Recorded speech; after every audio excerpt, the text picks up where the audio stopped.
They keep insulting our kids by telling them to show up on time is to be a white supremacist and to have whiteness, regardless of your skin color.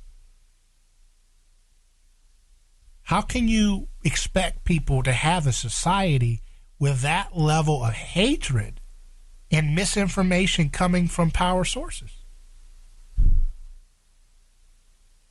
But for the grit and the can-do spirit of grassroots Americans, can we survive this as long as we orient ourselves to something lasting and more transcendent like Jesus' personhood revolution? If we turn back to Jesus, we can unite the divisions between male and female that the government religion has stoked and poked and inflamed. We can unite the divisions between Asians, Hispanics, blacks, and whites, and everybody else that you can imagine. We can unite everybody based on our Christian worldview. They have a worldview, those who are running government executive decisions, and their worldview is very aggressive religion. It's very proselytizing. It's very preachy in every movie that it gets its hands on. It demands deep, deep submission. Doesn't have tolerance as a framework. It has deep, deep submission on offer for you. No talk back, no dialogue, no relationship, just deep submission to its ever stricter holiness codes and self-righteous claims.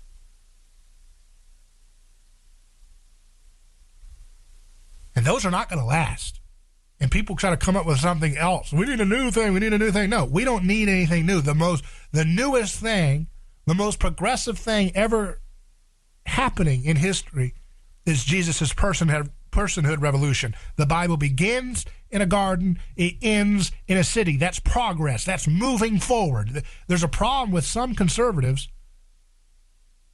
that seem to want to reverse that the Bible begins with a great city and it ends in a garden where everybody's a survivalist. No. That is a defeatist mindset.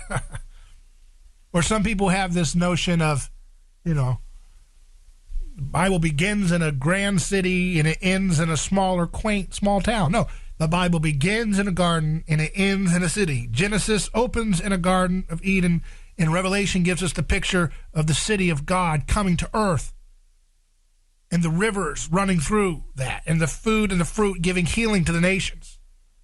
The kingdom of God is within you all, Jesus said. Within you all, plural is the word there. Not kingdom of God within you as an individual. The kingdom of God is within you, plural. You together become the city, the kingdom of God on earth as it is in heaven.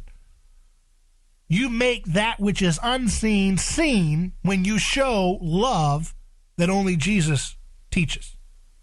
Love that transcends resentment and envy and covetousness and bitterness and squabbles about grievances and all the different things.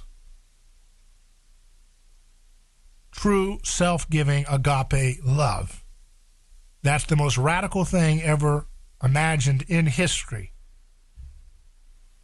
And it will unleash creativity. It can unleash healing and unity.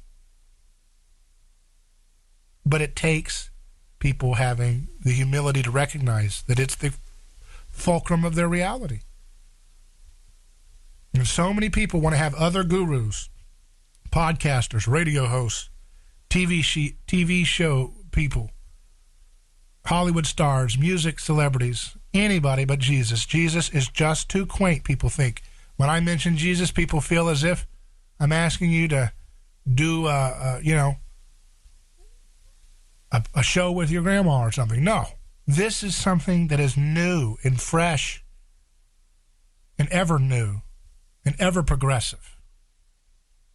It was the Jesus movement that inspired Rome to convert to Christianity, not just at the top down, but also the bottom up, because they saw that it was the Christians who were fearless in the face of a plague, who would go to people, including pagans, who hated their guts and who may have laughed at them being persecuted and torn to pieces by lions, and in other contexts were now desperate and dying, excluded from a pagan society that thinks that might makes right, and if you're sick, that means the gods hate you, and therefore they were left to die. And but for Christians coming to their pagan rivals to save them, it won the hearts and minds of the Roman Empire around the globe. No god they had ever seen could inspire such selfless courage. No god had they ever seen before that would create a hospital that would later to invite all people, no matter what your income or ethnic status or proximity to the aristocrats was, you got treated, no questions asked. That was a god no god had ever been like in the history of mankind until this day. The gods of our time, scientism, demand that if you don't take their product, you don't get to eat. You don't get to have a job. The gods of our time want to cover up your 2-year-old smiling face with a stupid diseased cloth that's useless.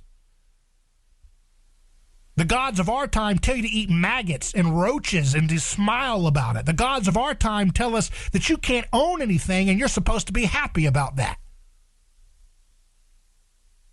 The gods of our time tell us that if you don't think the way they tell you to think, you're a deplorable human being scum.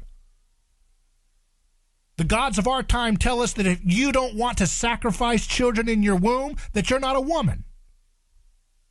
The gods of our time tell us that if you don't hate somebody from another racial group, that you're not woke. The gods of our time tell us that if you don't celebrate people having morbid obesity rather than to heal them with proper nutrition, that you somehow hate them. The gods of our time are sick, sadistic, dying disasters. And there's no other god in the face of the universe that will wipe the floor with every single one of them than Jesus Christ.